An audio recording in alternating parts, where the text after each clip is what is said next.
Well, good morning, everyone. Happy Wednesday morning to you, and welcome back to Morning Musings. I appreciate so very, very much you being with me.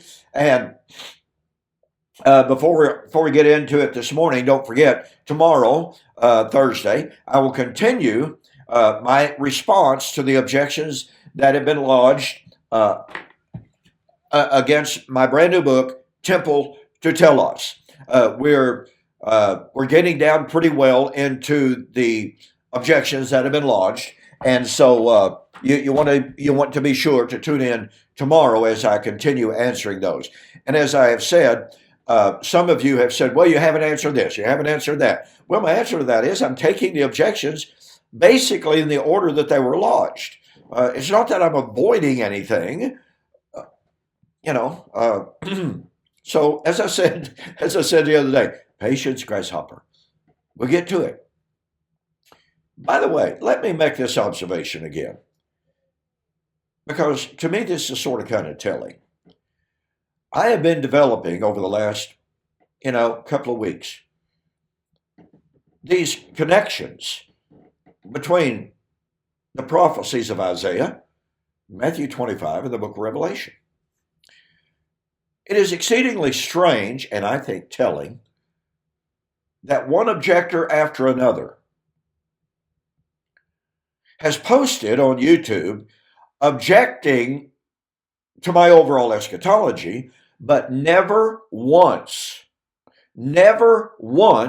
addressing the specifics of the videos that they're posting under. Now, I've mentioned this before, and I've asked you, okay? You're more than welcome to post, but if you're going to post on the subject of the videos. Don't distract other readers from the discussion of what I'm presenting on the videos. I've had people post stuff that's completely off the wall compared to the subject of the videos, and basically demanding that I pay attention to their posts, which are irrelevant to the subject of the video. So please honor that request, okay? I mean, it's only natural. Don't post on my YouTube channel to further your agenda. That's not proper, okay? Now, once again, if it's relevant, then go for it. But don't post on subjects that are totally unrelated to the subject of the video. Okay, enough of that. Get off my soapbox. Okay. Yesterday I suggested to you, and boy, oh boy, I think this is incredibly powerful. Isaiah chapter 40 predicted the coming of the Lord in glory, judgment, reward, and the kingdom. Matthew chapter 25, 31 and following, the coming of the Lord in judgment, in glory, to reward, and the kingdom.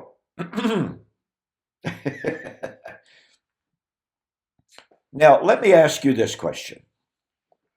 Do you believe that Matthew chapter 25, 31 and following is Jesus' depiction of what we call the great white throne judgment of Revelation chapter 20, 10, and following? Do you believe they're the same? Well, I can tell you right now, there are very, very, very, very, very few commentators and scholars who would delineate and dichotomize between them. 99.9% of all scholars and commentators admit, yes, indeed, Matthew chapter 25, 31 and following is just Jesus' depiction and description of the great white throne judgment of Revelation chapter 20. Now, I can anticipate someone coming up and saying, well, you know what? Matthew chapter 25, 31 and following doesn't mention the resurrection, and it doesn't mention the last hour. Well, it doesn't mention the passing of heaven and earth either, but all of those who talk about Matthew 25:31 and following believe that it takes place at the time of the destruction of heaven and earth. See, we're back to hermeneutic, aren't we? But we could also go to Revelation chapter 20 and claim it would be invalid. It would be an invalid argument. But we could claim, well, Revelation chapter 20, 10 to 12 doesn't mention the kingdom. And again, Revelation chapter 20, 10 and following, doesn't mention the coming of Christ on the clouds in glory to sit on the throne of his glory. Wow. That must mean these are different texts or different subjects, right? Steve Gregg in his book, Why Not Full Preterism, claims that he doesn't incorporate what's known as the negative fallacy, i.e. arguing, well, this passage doesn't use the same terminology of this passage, therefore they must be different. He claims he doesn't do that, but his book is saturated, absolutely saturated with that kind of argumentation. And just recently, I'm filming this on Sunday morning, and just this morning, a poster who constantly, he kind of stalks me to a certain extent, but nonetheless, he says the reason that full preterism is false is because there is no such thing as the Mosaic age. He has argued vehemently in the past, saying the term Mosaic age, the term Christian age, does not appear anywhere in the Bible, therefore preterism is false. But you know what he does? He uses the term Messianic era, Messianic age. I have challenged him on more times than I can count to produce the text that uses the term Messianic age or Messianic era. He hasn't tried, and the reason he hasn't tried is because he knows he cannot produce the text. Now, folks, I give this as an illustration, simply to point out,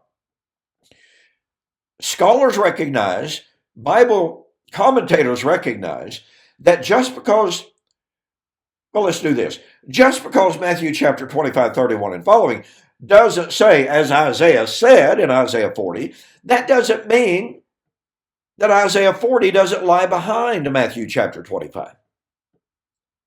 Likewise, just because Revelation chapter 20 doesn't specifically, emphatically, and explicitly say that it takes place at the time of the coming of Christ to sit on the throne of his glory, they must be different. No. People don't argue that. Oh, unless they're boxed into a theological corner from which they see no escape. And then all of a sudden it's, well, this word and this term, this phrase is not used in Revelation, but it is over here in Matthew. And it's not used in Isaiah chapter 40. Therefore, these are different texts. Well, you just have to excuse me, ladies and gentlemen. As I have said before, number one, that's argumentum ad desperatum. And it is actually and also argumentum ad absurdum. There's no merit to that argument. So, Isaiah chapter 40, the coming of Christ in glory, in judgment, reward, and the kingdom. John the Baptizer was Elijah to herald that day, that kingdom, and John said the kingdom had drawn near 2,000 years ago. The judgment had drawn near 2,000 years ago. Now, Matthew chapter 25:31 and following, the coming of Christ in his glory, to sit on the throne of his glory, in judgment, in reward, in the kingdom. But Matthew chapter 25, 31 and following is the judgment scene of Revelation chapter 20, which is the resurrection. But it's the coming of the Lord of Revelation 19. Oh, in the judgment of Babylon, the city where the Lord was crucified. You have any problem identifying that city? It's not some composite city. It is not some all cities but no cities nonsense. No, it's the city where the Lord was crucified. So it's the coming of the Lord in judgment and reward. And the kingdom. Well, what's the kingdom? Oh, it's the new heaven and new earth. Now, where's the delineation and where's the distinction between Revelation 20 and Isaiah 40? Isaiah 40 is the time of the taking away of Israel's sin at the coming of the Lord in judgment, in glory, and the kingdom. Revelation chapter 20 is the coming of the Lord in judgment, in reward, in the kingdom for the taking away of Israel's sin. And by the way, that focus is proven by the books were open. This is the consummation of Israel's festal calendar. Now, mind you, it is inclusive of Gentiles because this is a depiction of not only Rosh Hashanah, Yom Kippur, but of Sukkot as well. And what's Sukkot? Oh, it's the Feast of Nations. It's when the nations of the earth, whose names were also in the book of life, were to be rewarded at the end of the Old Covenant age. This is the wrapping up of the Old Covenant age. It's not the end of time. But again, you see, notice the perfect correlation. Here's John, the voice of one crying in the wilderness, prepare the way of the Lord for, the coming of the Lord and the judgment and the reward in the kingdom. Again, which John said was near. And you got Revelation, every single constituent element, and John was told, or Jesus said emphatically, behold, I come quickly. And now watch this, and my reward is with me. Where did that come from? It came from Isaiah 40. Jesus is echoing directly Isaiah 40, saying, behold, I come quickly. Now that come quickly has to be correlated with Matthew chapter 3. The kingdom of heaven is drawn near. The axe is already at the root. The wrath is about to come. Do you see the perfect correlation here? Folks, listen to me.